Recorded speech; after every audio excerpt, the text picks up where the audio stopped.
to see all of you. Hi, Cynthia. Seeing you there.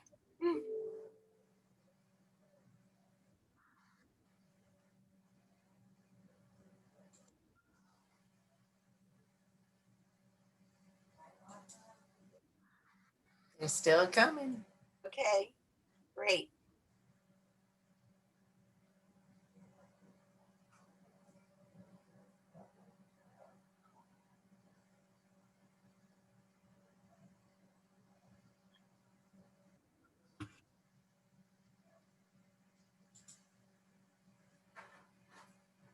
Okay, I think you ready to get started, Lynda? Yeah. Okay, so let's go ahead. Okay. Hi, welcome everybody. I'm Debbie Hockman. I'm the Director of Arts, Culture, and Education at the David Posnack JCC. And on behalf of the Friends of the Sterling Road Library, I am proud to really welcome you to another version of Lynda Levin Book Discussion. So today we are going to discuss the book Olive Again by Elizabeth Strout. And we're going to try to do something a little bit different this time because this book, actually, I think Lynda and I have had the most conversations about this book of all the books that we've done so far this season, because there's a lot to talk about in this book. And realistically, that's what we want to do on today's book discussion is we want to talk. So we are going to try something and we're going to ask for your patience and your understanding, but we're asking you for your patience because we're not sure how it's going to work. And we're asking for your understanding because we're not sure how it's going to work. But this is what we're going to do. When Lynda asks for participation, you will have two opportunities to participate.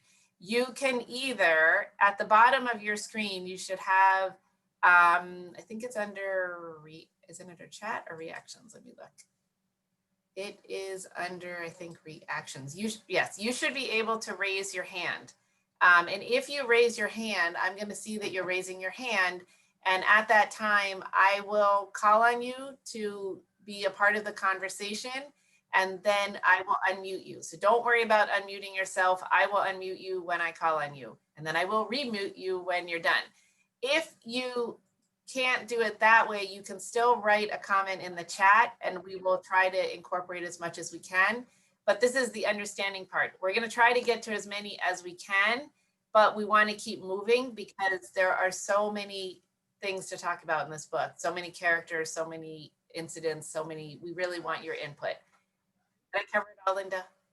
So we don't want you to feel badly if we don't get to you, if we cut off the discussion. Okay, that's the important thing, because we want to go ahead. I want to talk about several of the stories in this book. So that's why we're going to want to move on. So when you do speak, we're going to ask obviously to be as brief as you can be, right, with getting your thought across. And most of all, we want your participation, whether it's via chat or speaking. And the reason we're doing this speaking is we heard from so many of you that you really would like that opportunity. So that's why we're doing this. Okay, so you're part of a big experiment. So we're so glad that everybody's here. We're so glad to see so many familiar faces and new faces at the same time. So this is really wonderful. Okay, so as the last couple people are coming in, I just want to also make sure that everybody knows that the next book that we are going to do is Lynda's book, The Long Petal of the Sea. And that will be November 17th. And the registration will be ready as soon as we're done with this program today. And then if you want to read ahead, or I should say reread ahead, we're going to do The Great Gatsby, an oldie but a goodie, in December 15th. Okay. So that should be a great discussion as well. Now we're going to really enjoy doing a classic. We're going to throw that in, okay? So that'll be great.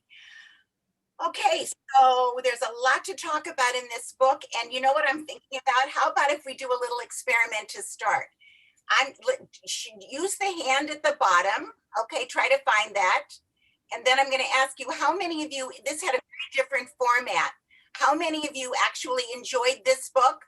Raise your hand. Okay, use your hand. And okay, how did you say to find it? I'm seeing it on the participants. So we have a ton of hands going up here. We have a ton of hands? Okay, Yeah, a lot of good. hands Everybody, going up. did everybody find their hand to be able, if you enjoyed the book? Yeah? I think I have 20 hands so far. Okay, good. Okay, and I see some real hands going up as well, but we haven't found the hand. Exactly. Okay, good. And how many found the book so-so or maybe didn't care for it? Don't be afraid. Okay, it looks to me on my screens like most people did enjoy the book. Yeah? Okay, Yeah, good. we had more enjoy than not. Yes. That's good. Okay. But you know, of course, the important thing to know, of course, no matter whether we like a book, we don't love a book, there's always something to learn. There's always something to talk about. And personally, with this book, I don't know about you, but it actually made me quite reflective because I thought each of these chapters were they could have been standalone stories. Each one offered its own interesting insights. And really, as far as I was concerned, they could have each merited their own discussion. Obviously, we can't talk about all of the stories, all of the chapters. So what I thought we would do is maybe focus on some of the stories that feature Olive or Olive and Jack, stories that show different sides of Olive's character. So if we have time, we can touch on some of the other stories and talk about which ones were your favorites at the end, okay? Let me begin by giving you a little background about Elizabeth Strout. She's a very well-regarded author. She was born in Portland, Maine. Her father was a science professor and her mother taught high school. Strout graduated from Bates College. She spent a year in Oxford, England, and then went to law school, graduating from Syracuse University, not only with a degree in law, but also with a certificate of gerontology School of Social Work. This was in 1982. And in this book, you can absolutely see her background in gerontology in Olive again. She moved to New York City and wrote stories that were published in literary magazines as well. She was published in Red Book in 17. And then it took her about 6 or 7 years to come out with her first novel, and that was Amy and Isabel. It was shortlisted for the 2000 Orange Prize and nominated for the 2000 Penn Faulkner Award for Fiction. The novel was made into a movie that was produced by Oprah Winfrey. Strout then became a professor of creative writing at Colgate University in 2007. And then in 2009, she won the Pulitzer Prize for Olive Kittredge. And that, of course, just like our book, connected group of short stories about a woman and her immediate family and friends, all living on the coast of Maine. The book became a New York Times bestseller, selling over 1 million copies as of May 2017, and it grossed nearly $25 million. It also became an Emmy-winning miniseries. 5 years later, she published The Burgess Boys, also a bestseller. Then in 2016, My Name is Lucy Barton, also topping the bestseller list. And again, she used Lucy Barton as one of her main characters in Anything is Possible. And that too just was met with great success. And of course, we have our book, Olive Again, that was immediately selected as one of Oprah's book selections. And it was published, this book, of course, in 2019. So there was some additional information I gleaned from articles or YouTube talks from the author. And I found it interesting that she describes that when she was 12 years old, she used to clean houses for some elderly women in her neighborhood, and so bored scrubbing the kitchen tiles that her mind would float all over the place, which was really great for her imagination. And I couldn't help but think that it probably led to her story Cleaning. You remember that short story that she tells? It's the story, remember, about little Kaylee, who was in 8th grade and she cleaned houses for Mrs. Ringrose. And that was the woman who bragged constantly about her ancestry, how her ancestors came over on the Mayflower. Well, what was interesting about that is that in another YouTube talk, the author was telling about her own background, and she was talking about the fact that her ancestors came over in the 1600s as well. And that's why she says she likes to write about Maine, because she really knows these people. She really knows these characters. She really knows the hierarchical society that existed in the small towns in Maine. And she remembers the prejudice. She remembers the New England Congregationalists who looked down, who was different. And we saw that in the stories. Remember in The Poet, how she looked down at Andrea LaRue, who was French, and how they Congregationalists looked down at the Irish and the French. And that's why the author makes a point in our book. She likes to highlight stories that include cultural differences. And an example with that, remember how Olive talks about, has the most positive feelings about the Somali population that comes to live in. In another article, the author describes how she loves stories about people's lives, and she loves, for that reason, eavesdropping. She loves hearing parts of conversations when people talk to each other. And believe it or not, she actually likes listening to people on the cell phone because she loves hearing parts of their conversations. She loves what people reveal about each other in these conversations because it sparks her imagination. In fact, she says the idea of Olive for her first book came to her when she watched a rather large woman seated at a picnic. She was at a picnic table and her whole family was, buzzing around her and everybody was doing all kinds of things. And there was a certain expression on this woman's face. And that expression said, "Okay, folks, it is time for you all to go home." And she says she saw that woman and that expression, and all of a sudden the character of Olive came right into her mind. And she says this Olive came to her when she was on a trip to Norway. She says suddenly, and I don't know whether it came from seeing a woman who looked like Olive, what she envisioned Olive as, but whatever it was, she says the character of Olive appeared to her again, and she realized she wasn't through with Olive. She had to complete her character, and thus she wrote Olive again. So we know that this book takes off where the other one left off, but of course you did not need to read the first Olive Kittredge. This does a good job of standing by itself. But the setting here is still Crosby, Maine, the fictional coastal town where, as the New York Times review says, nothing much happens, but there's plenty going on behind closed doors, behind those clapboard and brick houses. These are the stories that the author tells us. In discussing the novel, we know that this format was really different. There are 13 stories that are linked together. And what's interesting is that in some of them, Olive is the central character.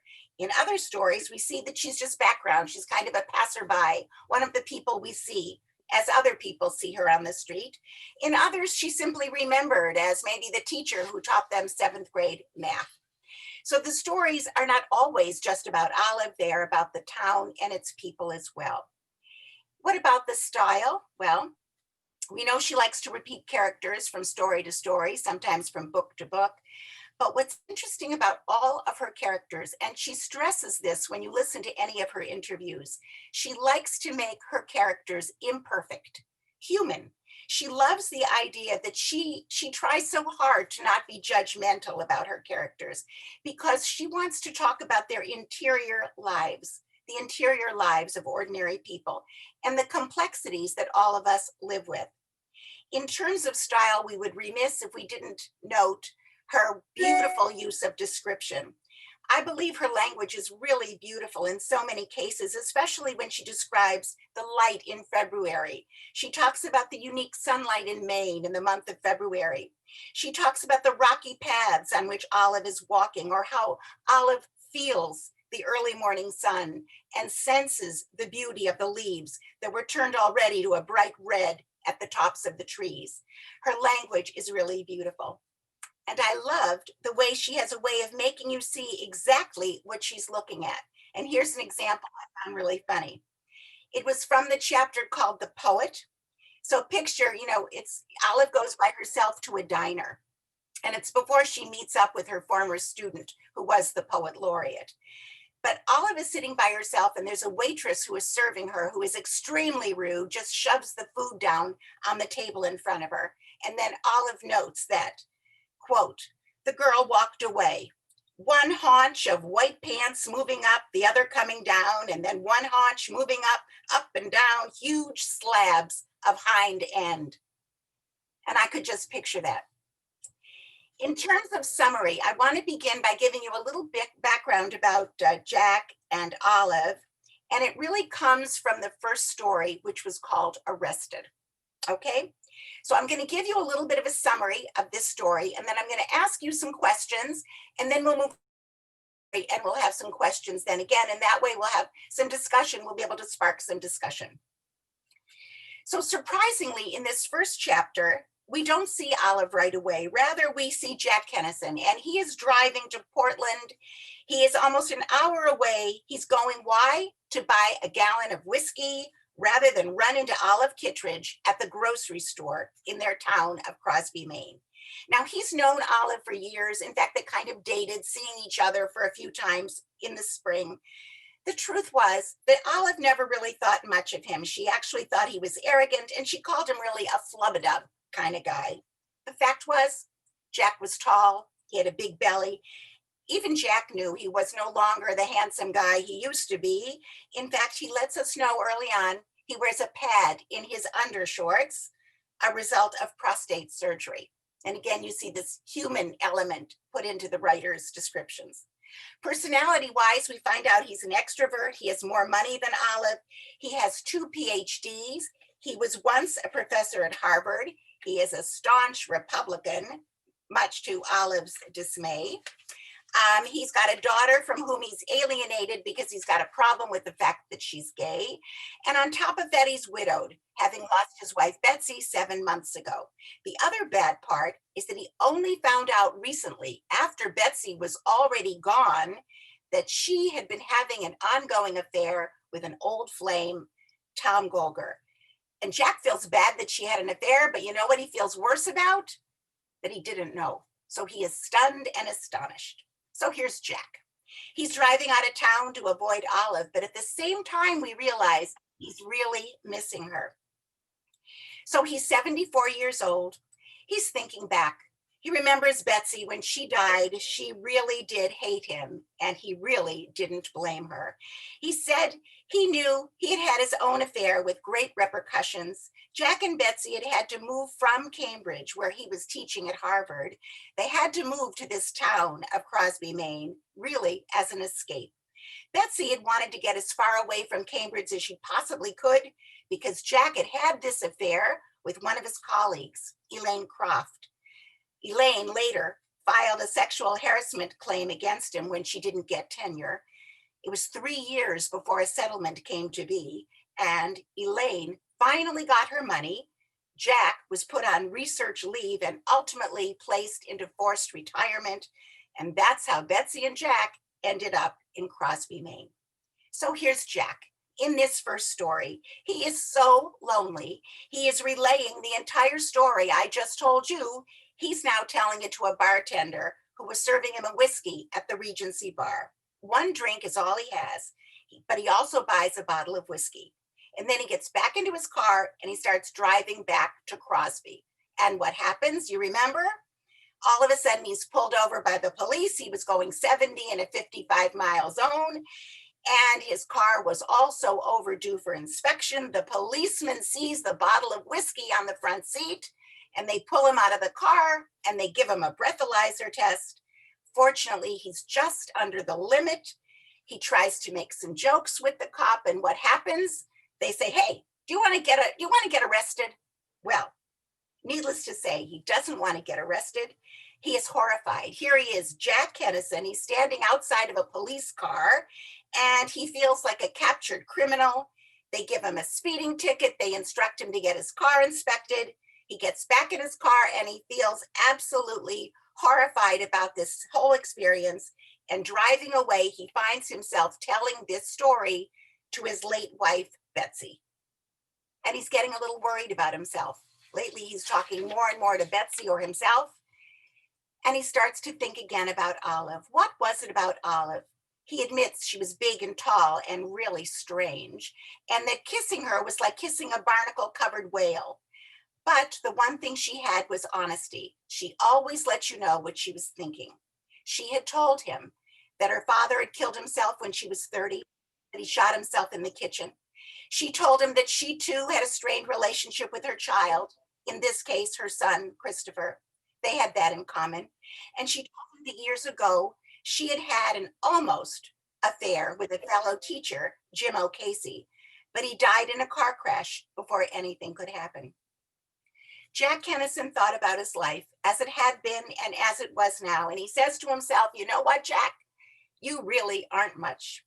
And with this, he goes home and he writes a note. Dear Olive Kittredge, I have missed you. And if you would see fit to email me or see me, I would like that very much. So now what about Olive? Well, in the beginning of the book, we find she's just the way she was left in the last book, and that is she was widowed after the death of her husband, Henry, who, by the way, she did not treat very nicely. She's got a strained relationship with her son, Christopher, and his family, and she's convinced that she was a terrible mother to Christopher. She's referred to by everybody in town sort of as an old bag.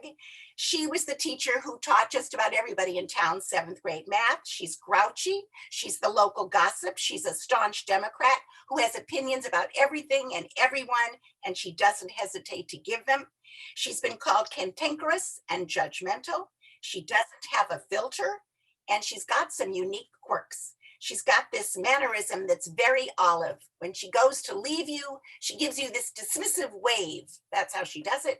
When she's surprised, her expression is, oh, Godfrey. And when she's irritated or disappointed with you, her expression is phooey to you. So here we've got these two sort of unlikely people. What brings them together? Well, of course, in the first story, we see that Jack was so lonely. He's telling his whole life story to a bartender in the bar.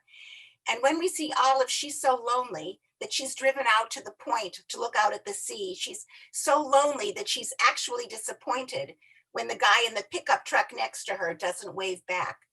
So here they are, two lonely people. And we readers are really happy when he sends her the email. He would very much like to see her. And that email leads to a relationship and a second marriage for them both. And of course, as the chapters unfold, we see insight into their relationship, their pasts, their memories, their friends, and their acquaintances that live in Crosby, Maine. So I want you to think about the book in totality. And I'm going to ask you, what would you say are the themes that run throughout the book and connect the stories? Think about all of the stories. What were the themes that you seem to run through all of these stories? Any thoughts? Remember, at this time, you can either raise your hand and we'll see it and we'll call on you, or put it into the chat. And there's some coming into the chat right now, Lynda, and one was, and we love her, aging and how we treat our aging. Aging and what? And how we treat our aging. Yes, aging. You cannot help but reflect on that. Absolutely, a central theme. Yes. I have one that says iPhone. So I'm going to try to find you, and I'm going to ask you to. It's me. It's me. Can you hear me? Yeah, we can hear Yeah. Well, I think my damn phone is ringing. Let me pull it off. Come back to me in a minute. Okay. The reason we mentioned, by the way, the electronic hand is because Debbie can't see there. You know, we're so happy there's so many of you. We can't see all of the screens. So that's Okay, why I'm back. that. Can you I'm back, find? and I want to introduce you to my baby duck. Can you see her? I'm raising her. Oh my gosh. Okay. Yeah. She was abandoned in the yard. Okay. What some of the themes that I respond to is, first of all, honesty. I've never seen so much openness and honesty from a character and from an author. I mean, there's topics discussed in this book that I've never heard of discussed before. Yes, and you bring up such a good point, because one of the reviewers said that, you know, what's really wonderful about this is she really, the messiness of life spills out on the page. And that's true, right? The messiness. Yes. By the way, don't be afraid to nod, because I can see you, right? It's great. Okay, it's sort of close, kind of like being together in real life. Good, thank you. Right, right. And also the family relationships, you know, her relationships with her son. And a lot of women in the book say they didn't have good relationships with their children, their daughters, Isabel, Right. and her mother. Yeah, that's very powerful. Absolutely. Yeah. I see Marilyn's got her hand up. Yeah. Marilyn, you have to unmute. Debbie, can you unmute Marilyn? Okay. I saw that the theme, one of the many things is, of course, memories. Each one of them dealt with memories. So I think she did a super job on that. And a lot of them had so many regrets. And, Yes. and I thought that that was a theme that I saw in many of the stories, that if people had a chance to go back again, they would have done things differently, and they just had so many regrets, and the really was in the way that created the way their life was. They it allowed them to happen, and they were living so much in yesterday that they paralyzed tomorrow. Some of them, that's right, exactly. And I'm glad you bring that up because the memories are powerful, especially Olive is reflecting back. She's talking to Cindy Coombs. Remember Cindy? She's from another story, which we're going to talk about, the girl who was suffering from cancer. And she tells Cindy how much she misses Henry. She says, not that Jack isn't good to me, he is. It's just that something will happen and she'll be thinking of Henry. And when you talk about Marilyn, when you talk about regrets, I love this part where she's also in that same conversation says to Cindy, I wasn't so good to Henry. I feel like now I've become, just a tiny bit better as a person. And it makes me sick that Henry didn't get any of that. So you're right. There's a whole tinge of regret in a lot of that. And of course, there's Jack looking back on Betsy. Linda, Jack, Linda, there's a number of comments in the chat, and you have people saying, some of them are repeating with family dynamics and love, family love, relationships and adult children. That there's another one here about disconnection from others when others think we are just fine. Again, not being weak. People know what they're really feeling or don't speak up that way, right? And Jane Kaplan had said about being widowed and how people deal with it. And Jackie agreed with her that being a widow was a powerful throughout this whole thing. Yes. So that was definitely in there. And then we have a couple hands up. Do you want to keep going with that or do you want to go on? I'm going to move on. I think we better move on. Okay, guys, we'll move on to the next one. The next question is still about this, and it might even be one of the ones reflecting, what some of the answers we already have. But the question with Olive and Jack, it's a second relationship. And so the question I would ask you is, well, of course, the easy answer is, were they in love? That's one question. But also, what were some of the scenes that really depicted that relationship? And one of the reviewers had said that the author does such a good job in reflecting about this relationship, the uncertainty, the ambivalence, the revulsion, and the attraction. And I thought that was interesting. Are there certain scenes that, I could really start us off if nobody has one right now. I'm thinking about ambivalence. I love that first scene when she comes over to his house. He sends her the email. She comes over to the house and he invites her to sleep over. And she says, no. And he says, no, listen, I'm not going to assault you. That's when he tells about the prostate surgery.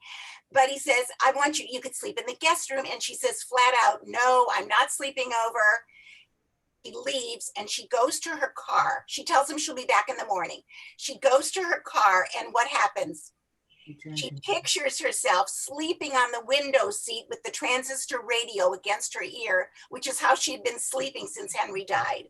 And what does she do?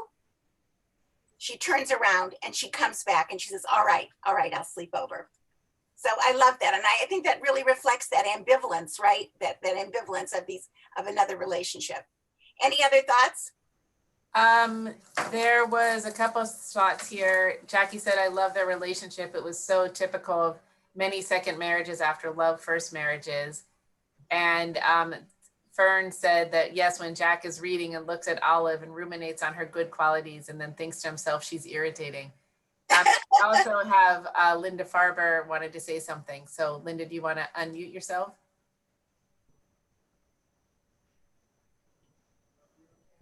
Hi, Lynda.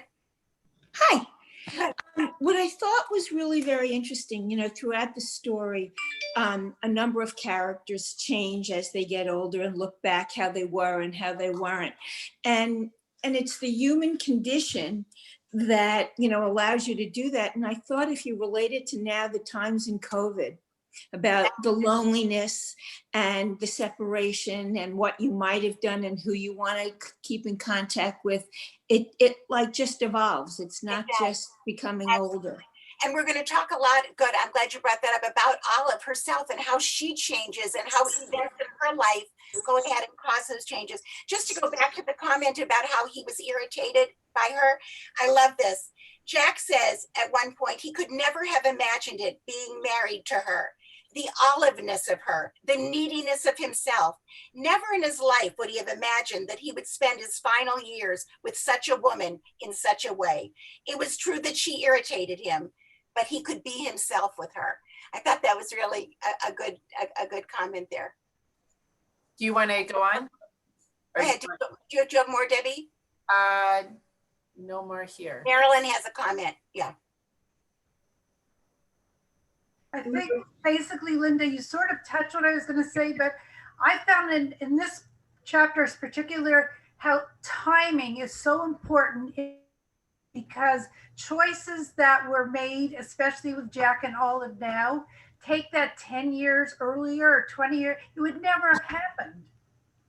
Right. And so sometimes things happen because of the timing that goes on. Absolutely. That's so true. So true.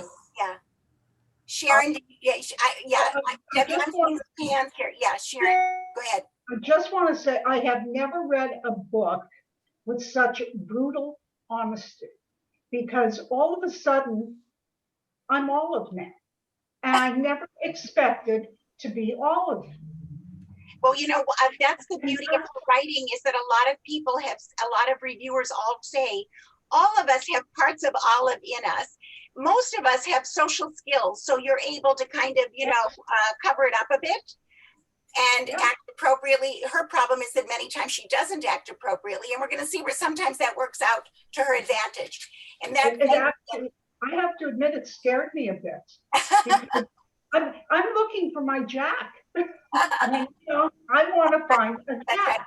I want a better Jack. But what really surprised me was all the descriptions of the physical. How in terms of aging, as being, even though we're aging, we don't really always see that, and we're not sure how it reflects with people that we haven't been with for many, many years. And it's, right. Well, she really does a very, listen, she talks, we're going to talk about this at the end with her relationship with Isabel. Why did that finally be, why was she able to finally have a friend, and we'll talk about that a little later. I want to show another insight into Olive, because I love the story Labor. Do you like that chapter where she delivers the baby? Let me refresh your memory. Olive is invited to a baby shower. She hates baby showers, but she goes, and she does, this is so Olive, she doesn't want anyone to block her in, and she wants to be able to make a fast getaway when she's ready to leave. So what does she do? She pulls right up on the front lawn of the house, okay? Now she's sitting there, everybody's oohing and eyeing over these baby gifts. She thinks it's the dumbest thing in the whole world. But one thing, she realizes that there's one young pregnant guest who's been in the bathroom for a very long time. So she gets up and she knocks on the bathroom door. The girl opens it, she's crying. The girl says, "Oh, I didn't want to ruin my friend's baby shower, but I actually think I'm in labor." And the truth is the girl's in labor. And all of a sudden, everybody realizes, oh my God, it's going to take a while for the ambulance to come. Olive says, you know what? Get in my car. Of course, it's funny because why is it easy for her to get in the car? The car is right on the front lawn. So she puts the girl in the car, in the back seat. The girl is sprawled in the back seat in pain. And Olive, before she's even able to get into the front seat, she realizes, oh my God, this baby is coming. What does she do? She gets scissors from inside the house. She cuts the girl's pants. She says, spread your knees. And the next thing is, as the author writes, all of a sudden, amongst the blood and the gooey stuff and amidst the girl's groans, out slipped something. Olive thought she had delivered some lumpish thing, almost like clay. Then Olive saw the face, the eyes, the arms. Oh my goodness, she says, you have a baby. And of course, all of that happens just in time for the ambulance to arrive and take care of the mother and the child. So what do we see about Olive here? What do we see? I think this is such an interesting insight into her. Jane has her hand up. Jane, unmute. You have to unmute, Jane. She's a woman of action, no nonsense, and she will step up and do what needs to be done. If nobody else does, and she doesn't wait, she's right there Johnny on the spot. You can picture this scene. Everybody else says, "Oh my God!" Oh my, and she really gets right in there and does it, right? Right. Other thing I thought was interesting is look at how she was actually the one who noticed that the girl wasn't back in the group. She was the one who noticed that. So there is a certain sensitivity to her. Lynda, Jackie also has her hand up. Thank you. Thank you. The one thing about Olive that impressed me throughout this book is how courageous she is. She's got a lot of courage. She's got a lot of strength. And I did not like the first Olive book. I didn't finish it. It depressed me. I said, I can't do that. And frankly, I was disappointed when this was chosen as our book. P.S. I loved this book. And it really spoke to me. I laughed. And that was what's so interesting is that despite all her foibles and her faults and our faults, she never loses her sense of humor. She doesn't. She really. And it just was so apparent, and her characters were just phenomenal. Right, right. Lynda, Jackie also has her hand up. Good, Jackie. Just to be quick, I thought it showed how very observant she was. Honestly, she really did care about people. She's just irreverent. And I think that's what a lot of people don't like, is she's irreverent. And I loved it. Rhonda also kind of was saying similarly. She said she seems to be a rude lady, but she really turns out to be a caring lady. So that I think goes right with Jackie's comment. It does. It really does. Yeah, she's missing a lot of the social skills, right? The social niceties. But there's a lot to her. And that's what's so cool about the way she's developed. She's a really multifaceted character, which, by the way, each of these stories has characters that are so multifaceted, which is why I said to you in the beginning, each of these stories could really be standalone discussion topics. Okay, moving into the next one, okay? This one was called Motherless Child. And it's, as somebody said before, you can really relate to this, all of us as mothers and mother-in-laws. But here she has this really difficult relationship with her son, Christopher. And if you remember, just to set it up for you, Christopher comes to visit. She hasn't seen him in 3 years. The last time she saw him, she went to New York, and it was such a bad visit, he had asked her to leave. Now she's invited him with his second wife and their 4 children. It's a very awkward visit, to say the least. Now, we know that she's planning on marrying Jack Kennison, but she has never told her son, Christopher. Christopher has no idea who Jack Kennison is, or that she's actually sold her house and will be now moving in with Jack. So what makes this visit so awkward, and what does it tell us about Olive? So to begin, let's talk a little bit about what are her preconceived, or what is her perception of Anne, the second wife? And that, of course, informs what goes on. Well, I'll start us off. She can't get over the fact that when Christopher married Anne, she already had 2 children who were fathered by 2 different men. So that really drives her crazy. That's number one. And she can't understand why her son would want to have more children with her. And in fact, he has had 2 more children. One is little Henry, who's 2.5, and a little baby Natalie, who's like 6 weeks old. Okay, so what else about them? What else about this visit that goes awry? What doesn't go well? For starters, she has prepared lunch, and the kids, we've all done this. And then the kids call and say, oh, by the way, we stopped and had lunch on the way, right? Okay, so that was one thing. Leslie also has her hand up. So I don't know where Leslie is. Leslie? You want to unmute yourself, Leslie? Okay. Olive favors little Henry because he was named after her husband. Right. And so she spends all her time with him, and she, I believe, knitted him the scarf. Yes. And she didn't have anything for the other kids. And when Right. the mother mentions it, she's, I'll have something for Christmas, or I gave them Christmas presents. She doesn't realize that you have to treat all the kids the same. Exactly. Yeah. And of course, she has to hold herself back because she says, Anne says to her, well, wait a minute, what about the others? She said, well, I sent them Christmas presents. Anne says, well, yeah, but that was Christmas presents. Now it's something else. We need something else.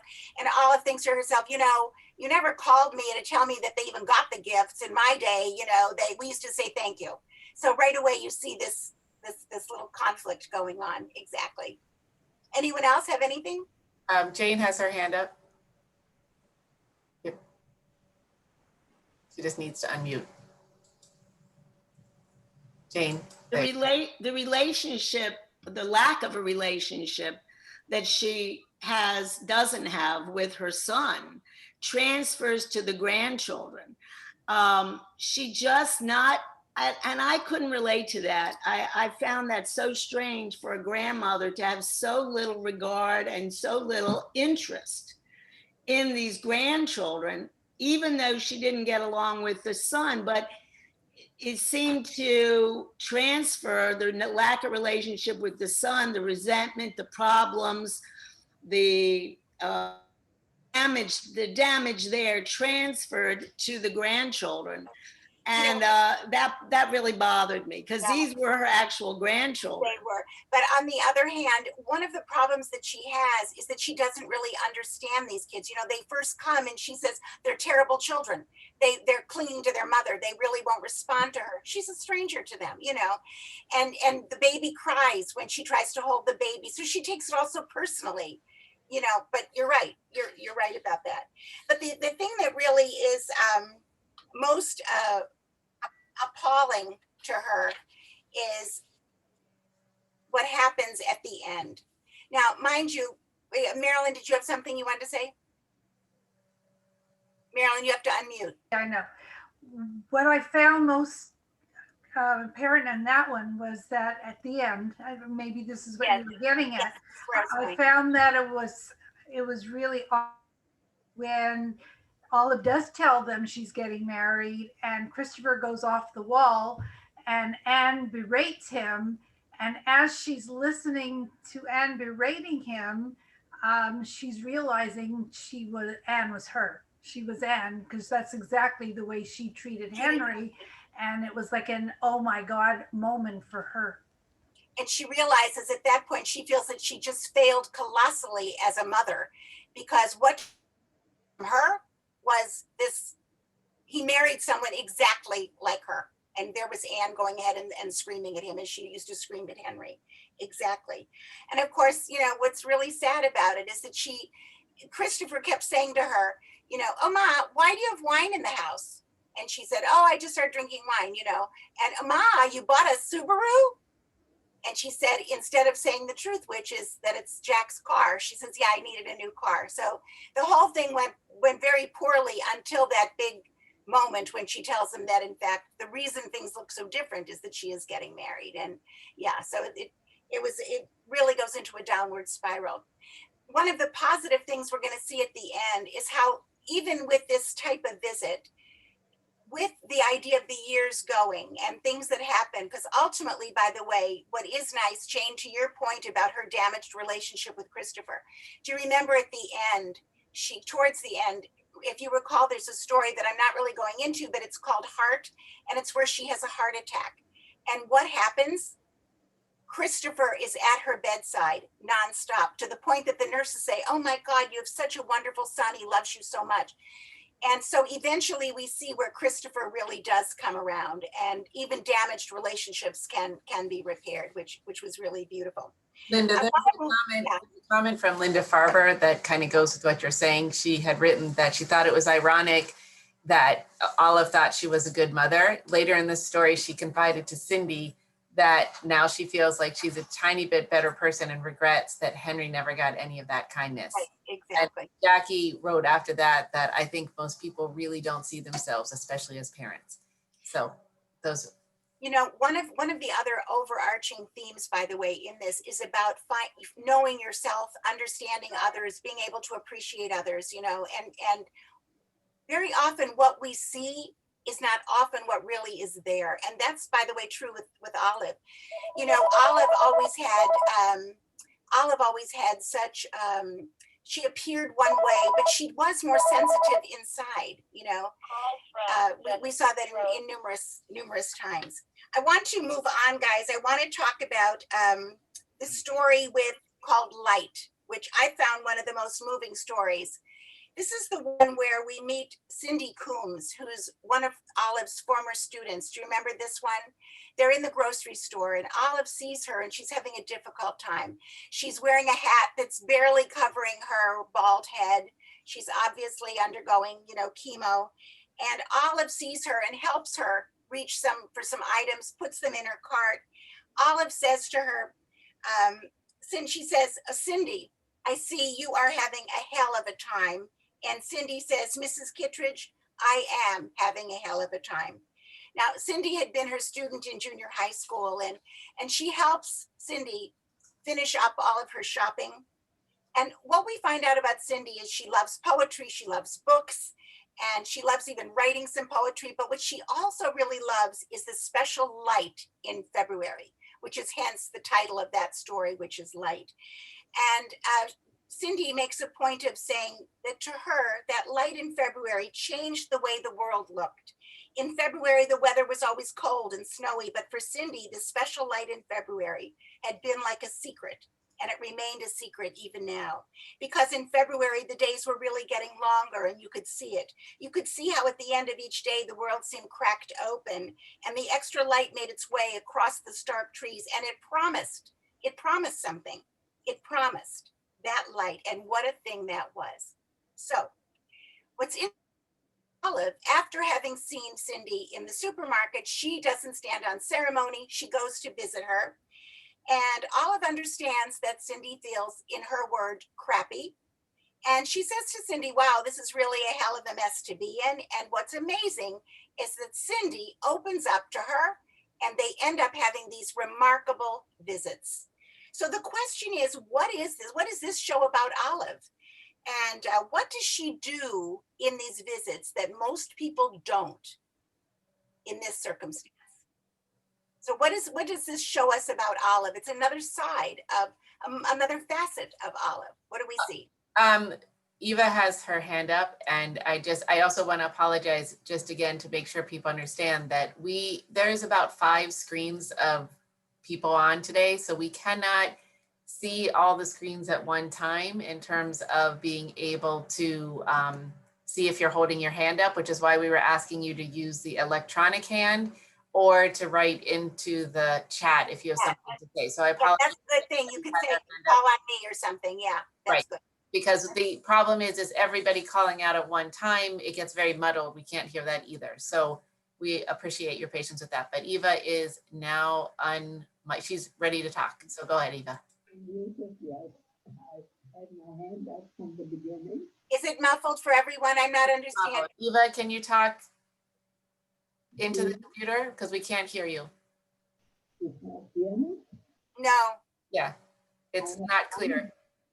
Wait a minute. I thought I unmuted. You are unmuted, but it's very muffled. We can't. Very muffled. You know what, Eva? There we go. There we go. Hold on, if it's better now. Okay, it's good now. Go ahead. Go ahead. Okay, from the very beginning, I noticed that when thinking, oh, what would Henry have done? Oh, Henry was always so good that she started to change. That was right in the beginning. She was helping several people. And as you're talking about Cindy at the end, she was listening to her. She was listening to her. But she had done many other good things. She helped that girl who was, what do you call it? She couldn't eat. So she was starving herself, and she was helping that girl, even though in the end, nobody could help her. Yes. But she tried her best. That's right. But she really reached out. She knew how to reach out to people when she was really needed.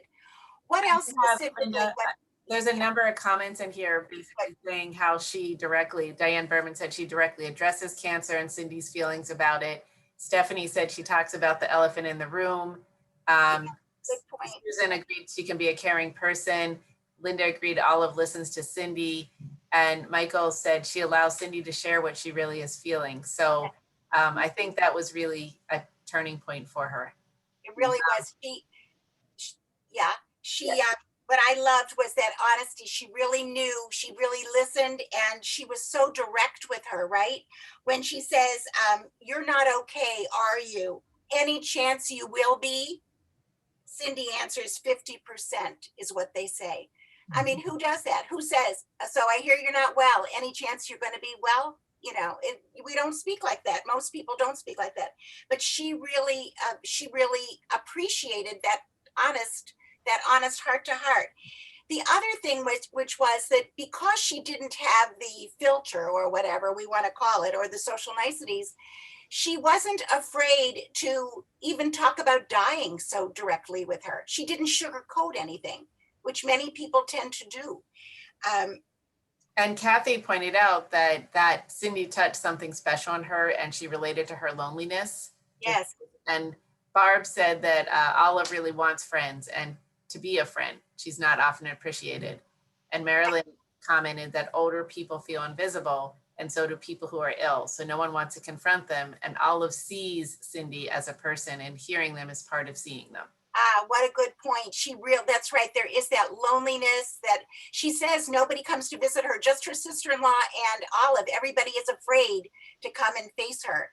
And at one point she says to Olive, are you afraid? She said, I'm afraid of dying. And again, no, most people, you would tend to maybe sugarcoat it. Well, don't talk about that now. You'll be positive. And instead, what does she say? She's afraid of dying too.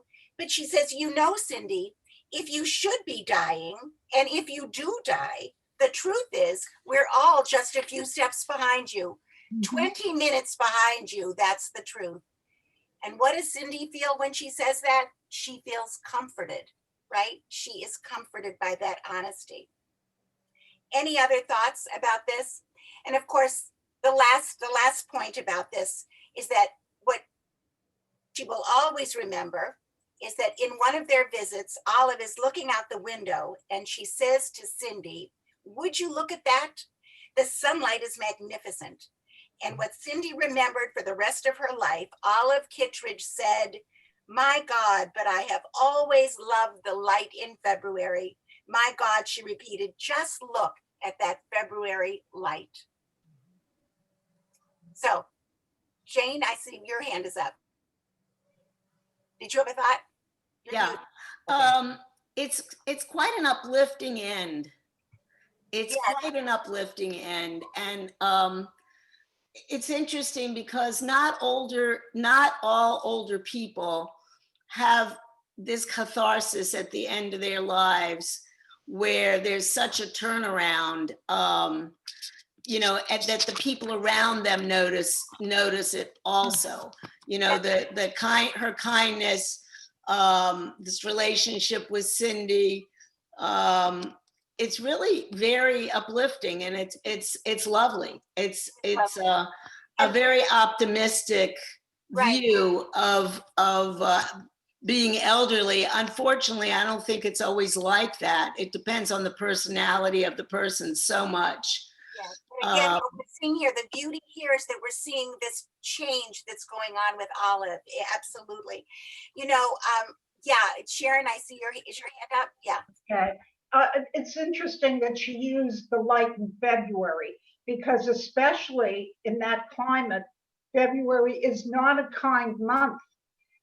And to be able to see the light and understand it and appreciate it, I think was an incredible, metaphor. I don't know what exactly it is. I would want to say. It is really a metaphor, because what is it really indicating, that light in February? What's it really indicating to her? That what is coming, the days are getting longer, and it's spring, and it's renewal, right? And it's hope. And that's what she's seeing. And that's interesting, because that Olive is seeing that as well, right? And we're going to see that, by the way, at the end of the book, we're going to see that as well in Olive. Any other comments, or can we move on? Because the ones I really enjoyed reading that I thought was very interesting was Cure. And I want to refresh your memory with this. The story starts out, do you remember this? The story starts out that Olive is having trouble cutting her toenails, and Jack says to her, you know what, Olive, why don't you get a pedicure? She's never had a pedicure. He knows about pedicures. He tells her to go for a pedicure. How does he know about pedicures? Well, Elaine, who the girl that, you know, he had the affair with, who filed sexual harassment against him, he had a foot fetish with her. That's how he knew about pedicures. Okay. So the meantime, one day they decide they're going to go out for this lovely ride, Jack and Olive, and they have this lovely day together. They're driving, the weather is beautiful, beautiful description of the leaves. It's just beautiful. And they decide to stop for dinner, and they stop for dinner and they go to a restaurant. And as they're at the restaurant, who should walk in? Elaine. Do you remember this part? Elaine, the former lover. And of course, immediately at that point, everything becomes uncomfortable. And that chance encounter changes the entire tenor of what had been a beautiful day. And this lovely day disappears. Jack and Olive end up having a huge fight on the way home. She goes to bed angry, and he gets half drunk on whiskey, drinking alone in his kitchen that night. Now, the question is, what effect did this have on Jack seeing Elaine? I just want to read one thing to you because I thought the language was so great on this. Jack sees Elaine. She's starting to walk over to their table. And this is the quote. It was not unlike when he fell off a bicycle so many years ago when he was a child. That slow sense of something happening and the knowledge that there was nothing he could do about it. So he foretold what was going to happen. Okay, so what's the effect on him? How does he feel when Elaine comes in and stops at their table? Kathy, you've got your hand up. Yeah.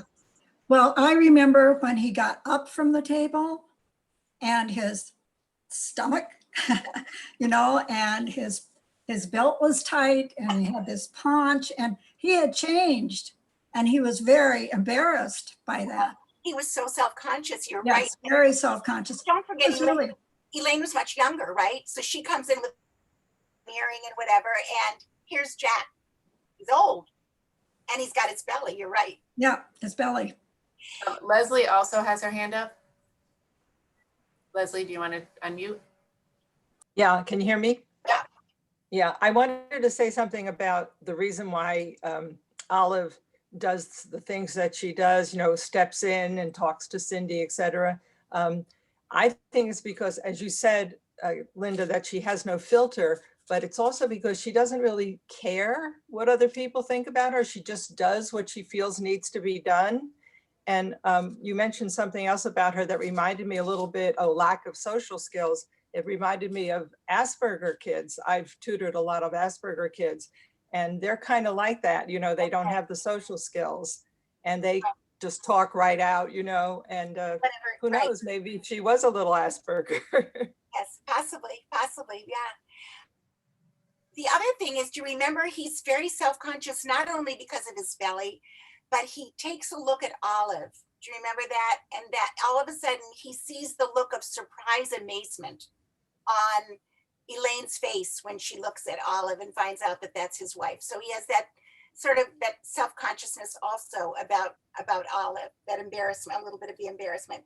But also what struck me was how that whole terrible time in his life came back to him, and he's feeling frightened about how much of his life he had lived, and without knowing who he was or what he was doing, he felt as if there had been a large blind spot directly in front of his eyes, and he really missed Betsy that night. He has this feeling, remember when he goes home and he's half drunk and he's thinking about, he realizes, goes back to something I think you said, Marilyn, about regrets, about memories, this whole idea about, you know, there's so much time sometimes without realizing we're squandering it. And he has this memory of this whole time and this blind spot that was in front of him. So of course he's very devastated. He wants to leave quickly, and it's just ends up being a horrible day. I loved why Olive was mad at him. Olive was mad at him because she thought that he had terrible taste in women. Do you remember this? She says to him, I can't believe you were drawn to her. He says, you know, Elaine was crap. And if he was attracted to crap, it had to say something about him. So she's really mad at him that he had such bad taste in women. And the whole day that they had, this wonderful day, just goes and ends badly. And I thought that was really true. All of a sudden, it's, you know, things can change on a dime, and that's always a shame. I do want to move to the last story in the book in terms of the time, and it's called Friend. If you remember, at this point in time, Olive has had a heart attack. Her son Christopher has been wonderful, and he has seen to it that she's now moved into the Maple Tree Apartments, which is an assisted living facility. And of course, it's very ironic, by the way. Do you remember that when she was younger, Olive, and this just was a little passing comment, when we're all so young and we all say things, and Olive is talking to this little Kaylee, and they go together to a nursing home, and they're outside of the nursing home, and Olive says, you know what, if I ever get to this point, just shoot me. And of course, here she is, really very, very close to that point. But she's now living in this assisted living, and she's lonely. And her friend Edith says to her, listen, you know what? Be friendly. So she decides to try to be friendly, and she gets on a van. Even though she's got her car, she's going to take the van to the grocery store just so she can meet people. And no one sits next to her. And finally, a new woman comes on the van. She sits down next to her. She starts to chat. And Olive, being Olive, thinks to herself, oh, her hair is a little longer than it needs to be. And Olive also says, you know what, she thinks to herself, you know, her breath kind of smells. So she turns away from her. And the woman, in the meantime, starts talking to everybody else around her. And then Olive turns around to try to join the conversation. And what happens? The woman is already involved in all these other conversations and really doesn't give her the time of day after that. So poor Olive, you know, we see that she's really alone, and she ends up sitting by herself at a table for two. No one's inviting her to sit with them. She's not invited to join any of the wine get-togethers, you know, at the end of the day that they all enjoy at the assisted living.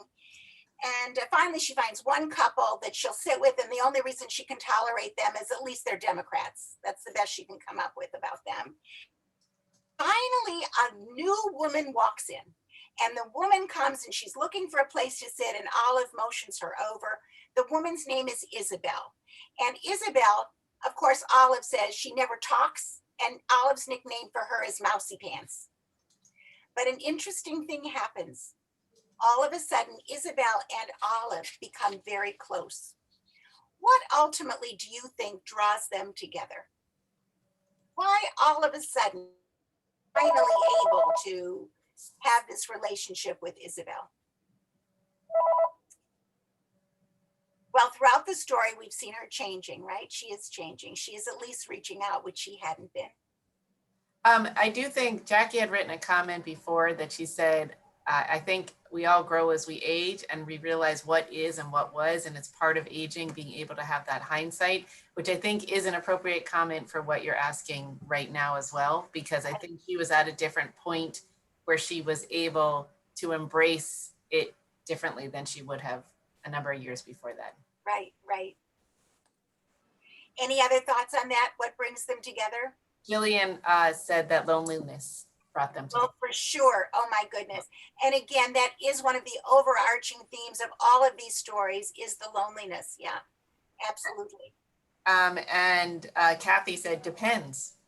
Yes. It bonds them. So Jillian also had her hand up, so I don't know if she wanted to add more to that. Jillian, if you wanted to add more, you can. Sure. Hi. Also, besides the loneliness, right, because they both needed someone to sit with and talk to. And it was really nice how they checked on each other every night, Right. and that they worried about each other. One other thing earlier I wanted to say, something that I thought was very eye-opening was with Jack, is that besides the pedicure and having Olive go for a pedicure was also the first class when they went finally on a trip, and he Yes. flew first class and she didn't want to spend the money. And then on the way home, she did because, you know, because she saw how awful Coach was and how good it was in first class. I just thought that was very funny. But you know what, and you're right, Jillian, and that speaks volumes to who Jack was too, doesn't it? So we see Olive not wanting to spend the money, but we also see Jack was such a good guy, right? Yeah. He didn't make fun of her afterwards when he said, oh yeah, of course you want to go first class. He was just a good guy. He was just happy to offer that to her on the way home as well, right? Right, different lives before. Right. Leslie also commented that they were both outsiders, that they had both been married to the pharmacist. Yes. So Yes, good point. They had that in common. You know what else they had in common? The children. And by the way, it's interesting. She and Jack were also drawn together because they both had their tsuris with their children, and so thing they had in common. And the same thing with Isabel. And the whole truth is, to me, what I think brought them together was the honesty, the opening up. And Kathy, when you mentioned depends, a very telling scene was when Olive, who we already found out is having a problem and having to wear poopy pants. Do you remember that? So again, like who writes about this? But this author is making her character so human. So Olive is having an emergency, and when she walks Isabel back to her apartment. Isabel says, "Do you want to come in?"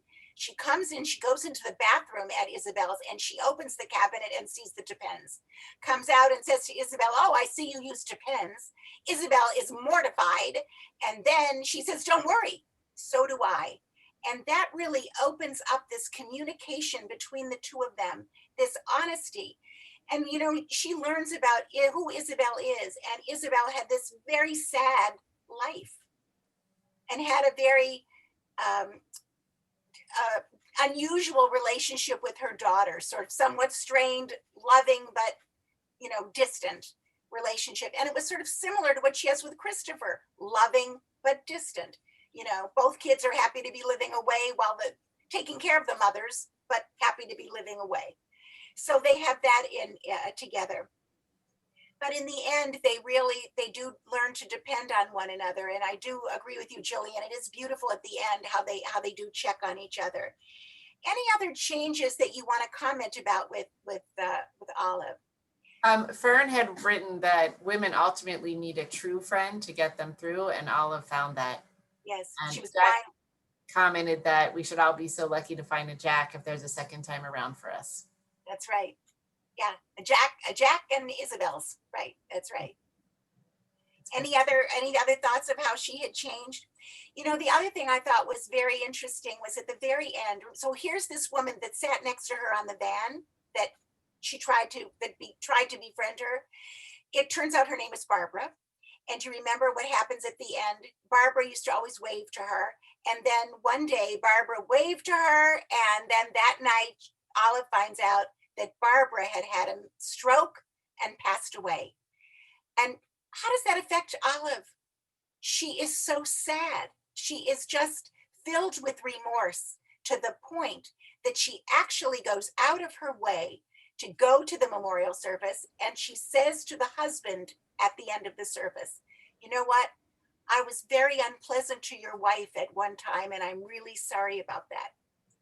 And then Olive is so moved because the husband says to her, "No, it's fine. Thank you for mentioning that. But she never mentioned it to me. So obviously it was not that hurtful to her." And he gives Olive a little kiss. And at the end, Olive is so moved by his reaction. So right away, what do we see about Olive? She's all of a sudden starting to be able to show some of these feelings that she's obviously had, but was unable to express in years past. Any other thoughts about Olive and how she changed? Barbara, is your hand up? I'm saying no. Okay. Anybody else have any thoughts? Okay, so we do, I think, have a couple minutes left. Anybody want to talk about any of the stories that were your favorite or any points that we didn't talk about? Any other thoughts? Kathy had written, she liked the chapter Cleaning an End of Civil War Days. Yes. The way the author writes of the kinky sex. Yes. That was, by the way, a very good, interesting thing because that was Mr. McPherson. Wasn't that the one where his daughter is the dominatrix? Yes. Okay. So it's interesting that in one story, I believe it was Exiles, Helen comes from New York City and she's visiting her brother-in-law and sister-in-law, right? And as she's walking down the street, she sees a guy and she comments, "Wow, that's really weird to see a guy walking in a kilt." So that's just like one little passing comment in a whole other story about Helen. But then we go a few chapters later, what do we find out? That that guy in the kilt is now the central character of the story of, I think that was Civil War days, was it? Yeah, Civil War days. And it turns out that this guy really likes to dress up in either a union uniform when he does Civil War days, or he likes to dress up in his kilt in honor of his Scottish background. And yet the guy cannot understand how his daughter loves dressing up as a dominatrix. So of course you get this funny connection between the father, who unfortunately cannot understand or relate to the daughter, and the daughter who cannot really make the father understand who she is. Yeah. Any other stories that you enjoyed? I also found that story, Cleaning, very, very beautiful and very sad, because in that story you saw the loneliness of not only Mr. Ringrose, who ends up in a nursing home, but of the little child, 8th grader Kaylee, who is so lonely. Her father has died and she is really reaching out, right? She's having to clean all these old people's homes and they are not nice to her. She's an Irish girl. And again, it shows this whole looking down on other people. And yeah, so you see the loneliness of the child and the loneliness of the elderly people that she cleans for. Any other comments?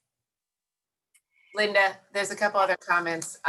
Leslie had said what Olive writes is that she doesn't know herself and know or understand anything. Sandy said, what about some of the characters were xenophobic regarding the Somalis? Exactly, yeah. And then Fern wrote, think about Olive several times a day. I wouldn't have given her or the book a thought 20 years ago. Now I see myself and so many friends in Olive, which I think is echoing Sharon before. And Jackie wrote, and how Olive didn't tolerate to really even understand the discrimination. That was, she was writing back to Sandy. Right. And, you know, that was one of the things where we really see growth in Olive, because in the beginning, she is very prejudiced. She's even prejudiced against that Helen who comes from New York City. She realizes, you know, she's very prejudiced, and she's prejudiced against the French. And but then at the end, that's one of the reasons the author includes that whole Somali piece, because it's showing Olive's growth. She's all of a sudden appreciating that culture and really appreciating the friendship she develops at the end. Remember that with one of her aides who is from Somali. Yeah. And I think Jackie sums it up the best when she wrote here, I felt this was really a slice of life and loved the book. It's a great choice. Right. So glad you enjoyed it. Yeah. Yeah. Any other thoughts? Jane, you had something? Yeah. Did you have something? Yes, I have something. Oh. I said it before, but I'm not sure it was really heard. Olive changed when she was remembering Henry would have done this. And she started to be a better person and more outgoing. Eva, thank you. You know, we did hear you when you said that, and you're so right. She did change, and you're right. And we get to watch her growth, right? We really get to watch her growth. Exactly. Yeah. Jane, did you have something? Yeah, just that I think this loneliness theme in seniors is a huge reality of life, and it often happens in these assisted livings that people find close friends or a close friend that really helps assuage their loneliness.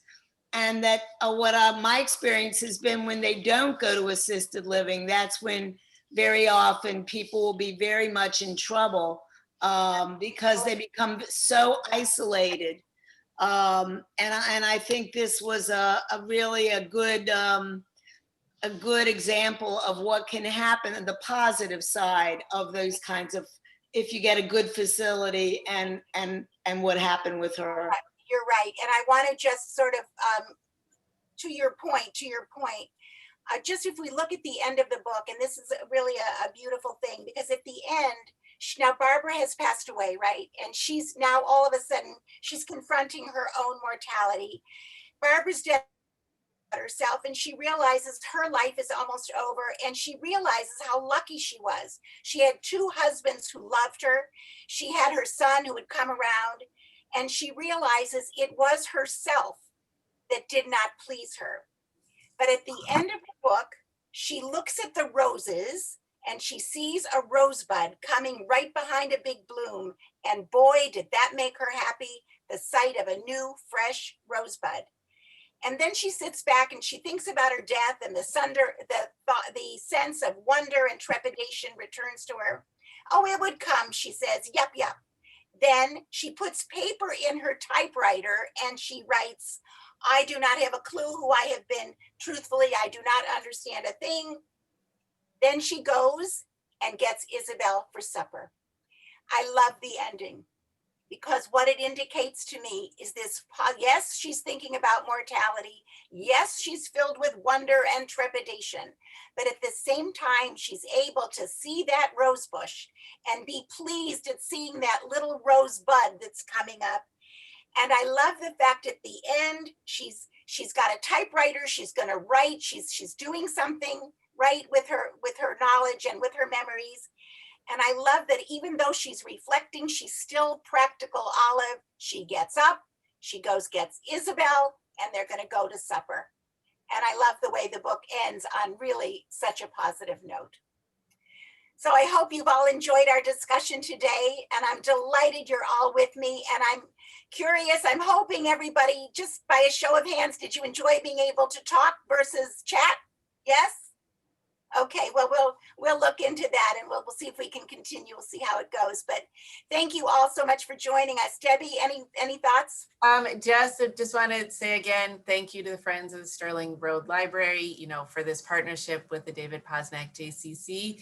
Please consider becoming a friend of the Sterling Road Library, and you can go on their website and find out more information there and about all their wonderful programming.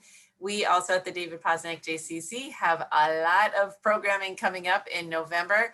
So I hope you'll visit our site and see some of the authors that we're having, such as John Grisham and Michael J. Fox, and who else are we having? Oh, Joan London and Dale Barra, who's Yogi Berra's son. So there's something for everybody, men, women. And I know the Sterling Road Library equally has such wonderful programs coming up. So please do that. And I put on the chat the next 2 books. The registration is open for the November program. And as always, Lynda, you are wonderful. So thank you for doing this. Oh, it's my pleasure. And it's just a joy to see you all. I love seeing your faces. So we'll see you all the next time. Be sure to join us. Thank you.